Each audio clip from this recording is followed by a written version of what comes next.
I woke up because someone was knocking on the glass. Not tapping, not brushing past. A clear, steady knock, spaced out, like whoever it was knew the window was there and wanted it opened. For a second I thought it was a branch or a neighbor messing around. Then I saw the shadow move. I stepped closer to the kitchen window and froze. A bobcat stood on the narrow concrete ledge under the glass.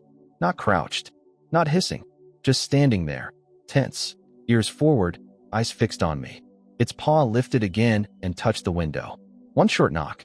I had lived on the edge of town for 7 years. I had seen deer, foxes, even a black bear once, far back near the tree line.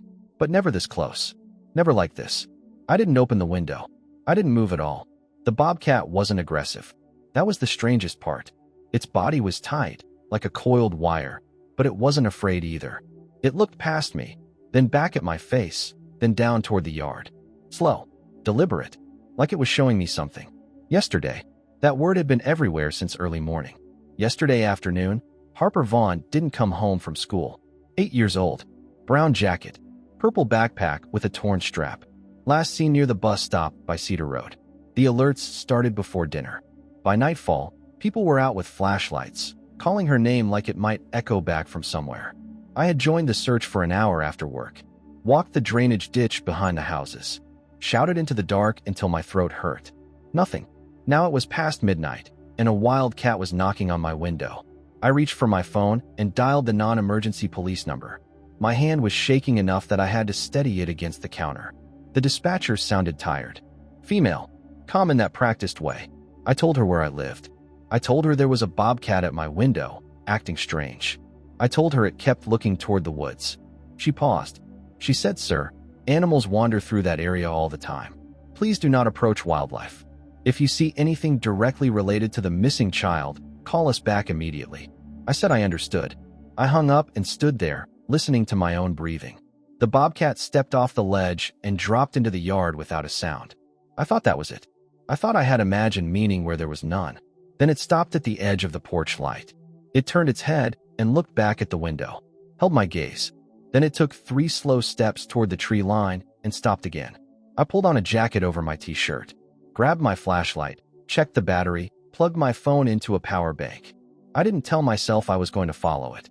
I told myself I was going to observe, to note direction, to report back. The bobcat waited. When I stepped onto the porch, it moved. Not running, walking, just far enough ahead that I couldn't ignore it, but not close enough to feel threatened. The yard sloped down toward the woods behind my house. Beyond that was a strip of land nobody really used. Old access roads, fences from projects that never went anywhere. The cat crossed the yard and slipped between the trees. I stopped at the edge, my porch light fading behind me. I raised the flashlight and swept it slowly. The beam caught the bobcat again, farther in now. It looked back once more. Then it was gone. I stood there, debating every bad decision I had ever avoided. That was when I heard the sound. Not a growl, not a scream. A dull metallic scrape, like something heavy being dragged across concrete. Short, interrupted, then silence. It didn't come from deep in the forest. It came from the direction of the old service zone beyond the trees. I backed away. I wasn't a hero. I wasn't going to charge into the dark alone.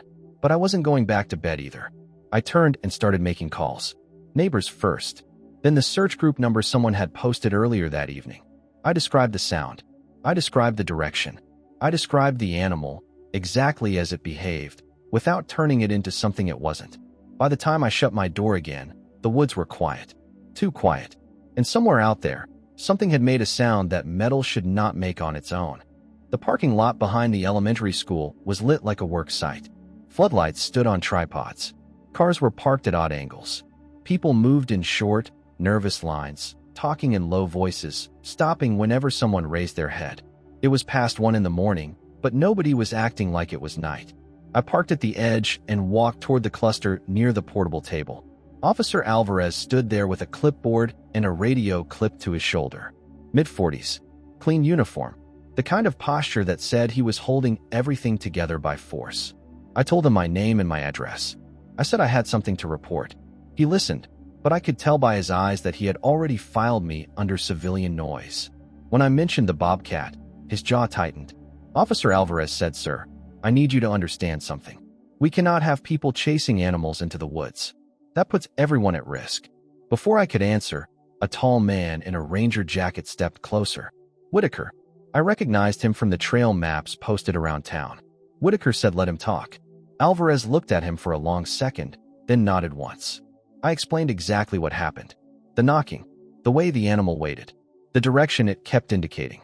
I didn't say it felt like a sign. I didn't say it meant anything more than behavior. Whitaker listened without interrupting. He said bobcats don't guide people, but they react to things. Sound, smell, disturbance near a den or food source. Alvarez crossed his arms. Alvarez said, and you're suggesting what, exactly? Whitaker said I'm suggesting we don't ignore information just because it came with fur. A woman stood a few steps away, arms folded tight against her chest. Claire Vaughn. I recognized her from the search flyers. She looked exhausted but focused, like every ounce of energy was being rationed. Beside her, Jonah Vaughn paced in short, sharp lines. Jonah said people keep saying maybe she wandered off. Kids don't just wander into nowhere. No one answered him. Jonah turned toward a volunteer and said you checked the road by Miller Creek, right? Or was that too inconvenient? The volunteer stepped back, startled. Claire put a hand on Jonah's arm and said stop. Please. He shook her off. Jonah said somebody knows something. Somebody always does. A man near the table cleared his throat. He said a bus driver mentioned seeing a kid near the old technical fence yesterday afternoon. The air changed. Alvarez said that area was logged. Dogs picked up a scent heading south. Whitaker said dogs follow strongest scent, not always the right one. Alvarez said we can't split resources on every maybe. Whitaker looked at him. Whitaker said the fence backs onto closed service land. Drainage lines. Old access roads. Claire's voice was quiet when she spoke. Claire said why wasn't that on the map you showed me? Alvarez didn't answer right away. Before he could, his radio crackled. He turned slightly away, listened, then stiffened. Alvarez said say that again. The voice on the radio repeated it. Alvarez looked up. Alvarez said we just got a report. Someone was working inside the technical zone late last night. After closure hours. No one spoke. Jonah stopped pacing. Whitaker said working how? Alvarez said unknown. Vehicle lights. Metal noise. I felt my stomach drop. That was the sound. Metal on concrete. The thing I heard in the woods. Alvarez looked at me. For the first time, he didn't look skeptical. Alvarez said all right. We're going to take a look. We reached the technical zone just before the sky began to thin. Not sunrise. Just that gray shift where night loosens its grip and everything looks flatter, more honest. The kind of light that makes it harder to lie to yourself. 2 patrol cars stopped near the access road. Whitaker's truck pulled in behind them. I parked where Alvarez pointed and stayed close, hands visible, exactly where he could see me. The place smelled wrong. Wet soil, old oil, rust. The kind of smell you get when something hasn't been touched in years and then suddenly has. The fence ran along the edge of the service land, chain link topped with barbed wire. A warning sign leaned sideways, half buried in weeds. Closed. No entry. The letters were faded but clear enough. Headlights swept the perimeter. That was when the Bobcat appeared. It stepped into the outer edge of the beams like it had done this before. Not startled. Not curious. It stood there for a second, long enough for all of us to see it clearly, then turned and moved parallel to the fence. Whitaker said there. The animal kept its distance, walking the line, then slipped back into the brush. No one chased it. Alvarez raised a hand, and the group slowed. 2 volunteers spread out with flashlights. I stayed with Whitaker near the fence line. He crouched and ran a gloved hand over the ground. Whitaker said this was pressed down recently. The soil was darker there, packed flat in places. Not animal tracks. Too wide. Too deliberate. A little farther down, Alvarez stopped and bent toward the gate. The padlock hung crooked. Alvarez said this wasn't here yesterday. He held it up so the light hit the metal. Fresh scrape marks cut across the side. Shallow but sharp. Whitaker said someone forced it without cutting.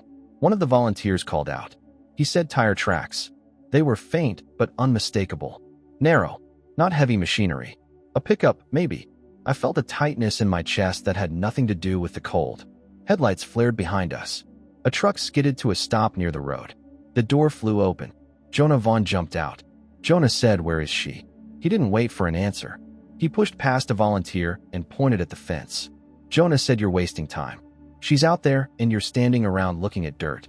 Alvarez stepped in front of him. Alvarez said, "Sir, you need to step back." Jonah said, "Don't tell me to step back. That's my kid."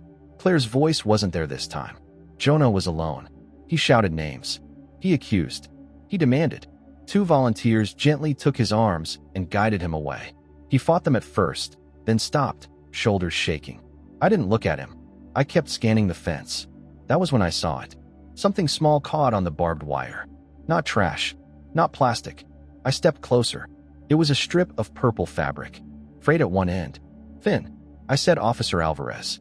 He came over, looked, didn't touch it. Alvarez said, "Bag strap." Whitaker nodded. Whitaker said, "That's recent." No one spoke. Then the sound came. Short, dull. From below. A single knock, like metal hitting concrete. It didn't echo. It didn't repeat. Alvarez said, "Did you hear that?" We all had. And this time, no one said it was the wind. Daylight did not make the place feel safer. It only stripped away the shadows and left nothing to hide behind. The sound from below did not repeat, but no one drifted away from the fence line after hearing it. Officer Alvarez lifted his radio, ordered the area quiet, then motioned Whitaker and one of the volunteers toward the base of the shallow slope beyond the gate, where the ground dipped in a way that looked wrong once you were close enough to really see it. Whitaker stopped and crouched, pushing aside damp leaves and gravel with the edge of his boot until dull metal appeared beneath the soil. A round service hatch lay almost flush with the ground, half buried, as if someone had tried to conceal it quickly without bothering to do the job properly. The yellow paint around the rim was chipped and flaking, exposing bare steel underneath. Whitaker said this should have been sealed years ago. Alvarez leaned closer and scanned the latch. There was no wire seal, no inspection tag, no evidence that it had been checked recently at all. The latch itself was bent just enough to show it had been forced. Alvarez asked when was the last recorded inspection. Whitaker answered over a year back. It was listed as inactive and secure. A stale smell rose from the opening. Damp concrete mixed with something older and heavier, the kind of air that had not moved in a long time. I took an instinctive step forward, and Whitaker stopped me with a firm hand against my chest. Whitaker said, "Nobody goes down there." Alvarez nodded once and brought his radio up again, his voice controlled but tight. Alvarez said, "We need fire and rescue on site. Confined space entry. Possible live victim." The reply came through in a wash of static, followed by a pause that stretched longer than it should have. The voice said, "Hold position. Await confirmation." Alvarez's jaw clenched. Alvarez said, "We do not have the luxury of waiting." The response, when it came, was slower and colder. The voice said, "Protocol stands. Do not enter without authorization." Whitaker did not argue with the order, but his expression hardened. Whitaker said, "If there is low oxygen or gas buildup, one mistake turns this into a recovery instead of a rescue." No one challenged that, even though every second felt heavier than the last. Gravel crunched behind us. A man in a reflective jacket came down the access path and stopped short when he saw the patrol cars, the open gate, and the cluster of people around the hatch. Caleb Drummond. His eyes moved quickly, taking in details he clearly had not expected to see. Caleb asked, "What's happening here?" Alvarez met his gaze without answering right away. Alvarez said, "You tell me." Caleb lifted his hands in a defensive gesture, the movement sharp and rehearsed. Caleb said, "I didn't touch anything. I haven't been near this place." Whitaker tilted his head slightly. Whitaker said someone was working here late last night.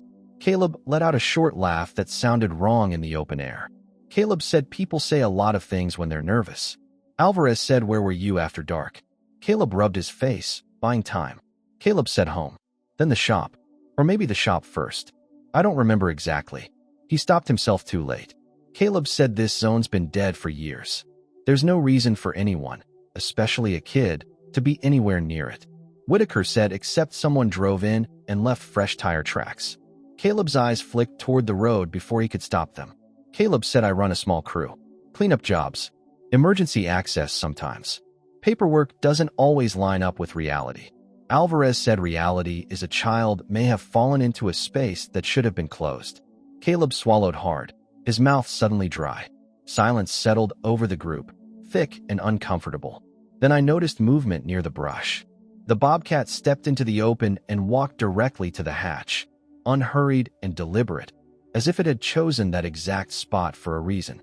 It sat down beside the metal cover, tail tucked close, eyes fixed on the dark opening below.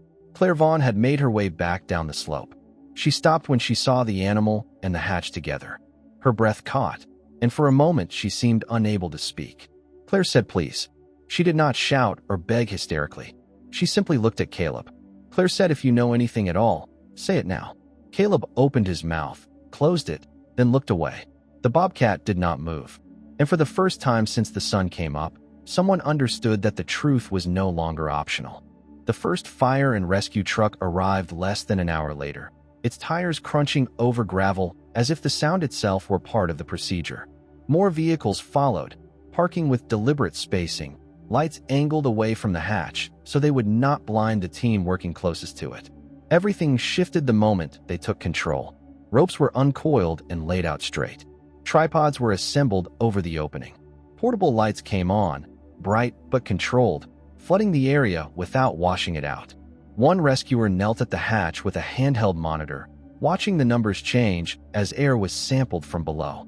A paramedic set down a medical bag and spoke quietly with Claire, keeping her seated, keeping her focused.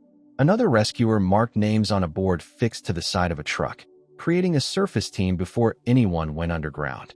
No one rushed. That was the hardest part to watch. Alvarez briefed the rescue captain in short, precise sentences. Whitaker added details about the structure, the age of the system, the likelihood of standing water. I stood back where I was told and did exactly what I was asked to do, which was not much at first. Caleb Drummond stood off to the side, his shoulders sagging now that the moment he had been avoiding had arrived. Caleb said, "We were here last night." No one reacted outwardly, but several heads turned. Caleb said there was water in the lower section. Old debris. We pumped it out and broke part of a concrete barrier to clear a blockage. Alvarez said, "Without permits." Caleb nodded. Caleb said, "We didn't think anyone would ever come down here. We closed up what we could and left." Whitaker said, "You left an open system." Caleb said, "I know." He wiped his hands on his jacket, even though they were dry. The rescue captain raised a hand. The captain said, "We can talk about fault later. Right now I need quiet." A rescuer clipped into the rope and lowered himself carefully through the hatch. His voice came through the radio steady and controlled as he described what he saw. He reported damp walls, loose gravel, a narrow channel leading away from the entry. Then he paused. He said, "There are small footprints in the silt." Claire's head snapped up. The rescuer continued moving, calling out simple words, not a name, just sounds meant to carry. He said, "If you can hear me, tap once." Nothing happened. He waited. Then a faint sound came back through the radio, soft enough that we might have missed it if everyone had not already gone still.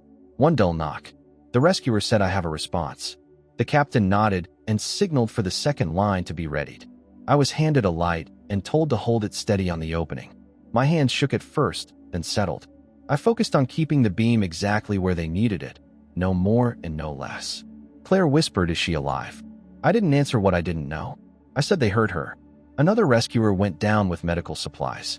The radio traffic increased, calm but faster now. They described a tight passage ahead, partially collapsed. The captain listened, then leaned closer to the radio. The captain said, "Take it slow. We have you." A pause. Then the rescuer spoke again. He said, "There's another obstruction, narrower than expected." The captain closed his eyes for a brief second. He said, "How narrow?" The answer came back clipped and honest. He said, "Narrow enough that time matters." The radio went quiet for a long moment, and the silence that followed felt heavier than any noise we had heard all day. Then the rescuer's voice came through again, strained but steady, carrying the kind of control that only shows up when someone is deliberately holding panic at bay. He said, "We have her." The words moved through the group slowly, as if they needed permission to be believed. Ropes shifted. Commands were repeated.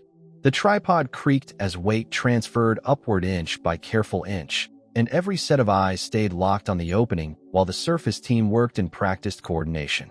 When Harper finally emerged, she was wrapped in a thermal blanket that looked too large for her small body, her face pale and streaked with dirt, her eyes open but unfocused, tracking movement without quite understanding it yet. She was breathing on her own, shallow and fast, and that alone felt like a miracle nobody dared to name out loud. The paramedic was there immediately, hands gentle but efficient, checking responses, speaking calmly, explaining each step as if Harper needed the words to anchor her. Claire reached her first. She did not cry or shout. She simply took Harper's hand and held it with both of hers, pressing it against her chest as if reminding herself of its warmth. Her shoulders shook, but she stayed upright, listening to instructions, answering questions, doing exactly what was asked of her. A few steps away, Jonah dropped to his knees. It was not dramatic. He did not wail or call out. His legs simply failed him now that they no longer had to hold the weight of not knowing, and he stayed there, head bowed, hands pressed into the dirt, breathing like someone who had been underwater too long. The ambulance doors closed with a solid, reassuring sound, and the vehicle pulled away slowly, lights on but siren off, as if even the town itself needed a quieter ending to the day. Later, when the immediate chaos had thinned, the truth came out in pieces, stitched together from Harper's halting explanations and what Caleb Drummond finally admitted without deflection. Harper had not wandered into the woods. She had heard noise beyond the fence, the unfamiliar clatter of machinery echoing through a place that was usually silent, and curiosity had done what it often does with children who have not yet learned how dangerous gaps in adult responsibility can be. She saw the open section near the technical zone, squeezed through where the barrier had been compromised, and followed the sound until the ground gave way beneath her. The space below was dark and cold, and once she was there, she could not climb back out. Caleb confirmed it with his eyes down and his voice low, explaining how his crew had bypassed permits to deal with a drainage issue, how they had removed debris and left the system open longer than they should have, assuming no one else would ever be close enough for it to matter. Officer Alvarez listened without interrupting, his expression unreadable. When Caleb finished, Alvarez said, "This site is now sealed.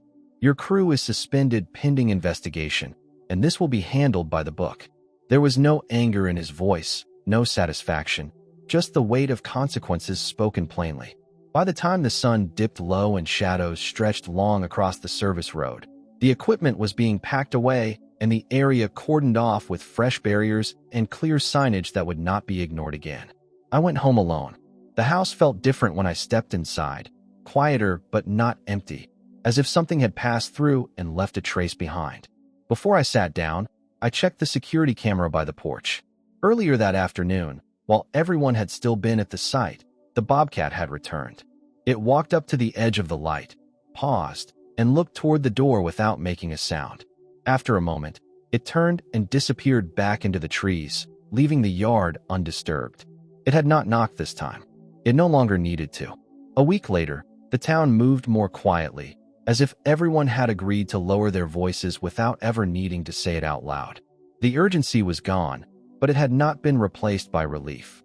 The searchlights were dismantled and taken away, their absence leaving the nights darker than before. The taped fences remained, stretched tight and newly reinforced. Fresh warning signs stood where faded ones had been ignored for years, their colors too bright, too intentional, to fade into the background just yet. People drove more slowly near the school, paused longer at crosswalks, and kept their eyes on their children with an attention that felt heavier than care alone. Nothing felt celebratory, and no one pretended that it should. Harper Vaughn came home from the hospital after 3 days. The news traveled fast through town, but the reaction was subdued.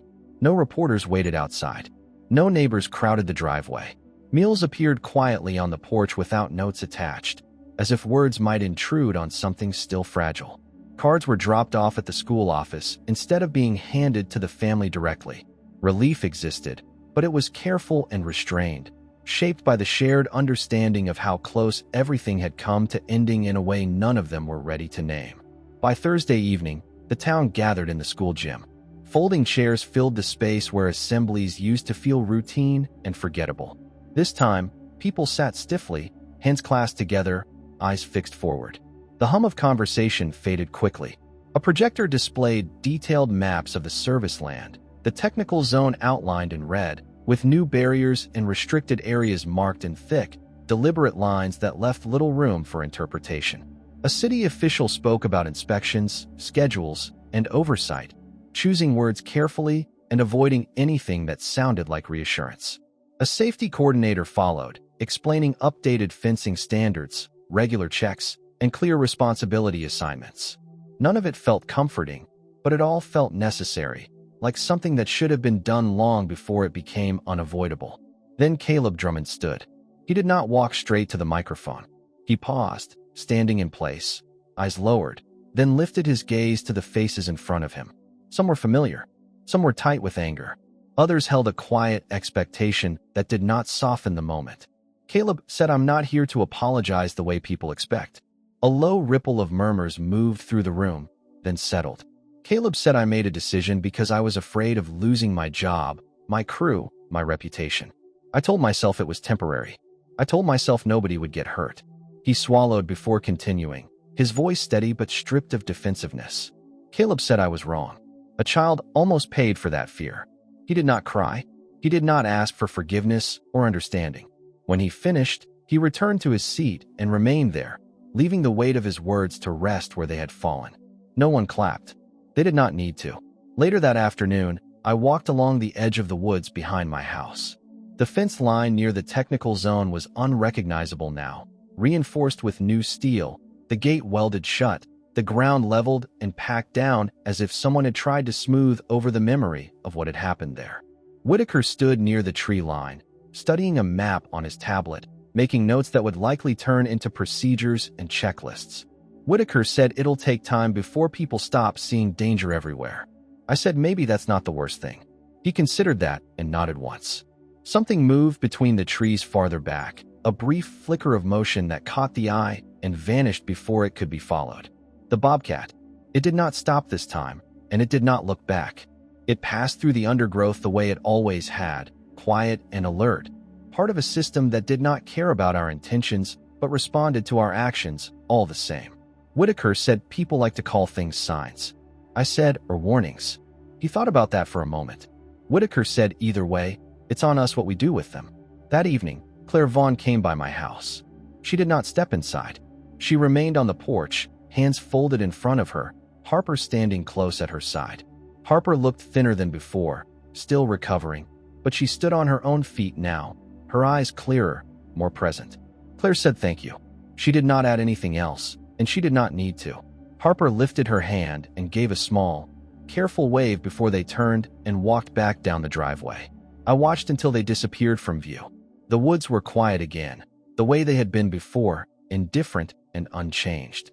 What stayed with me was not the image of an animal at my window, or the sound that followed it, but the understanding that the real danger had never been out there in the trees. It had been in the things adults chose not to see, right up until a child disappeared. Don't forget to subscribe so you won't miss new stories. And now just click the playlist or the next video on your screen.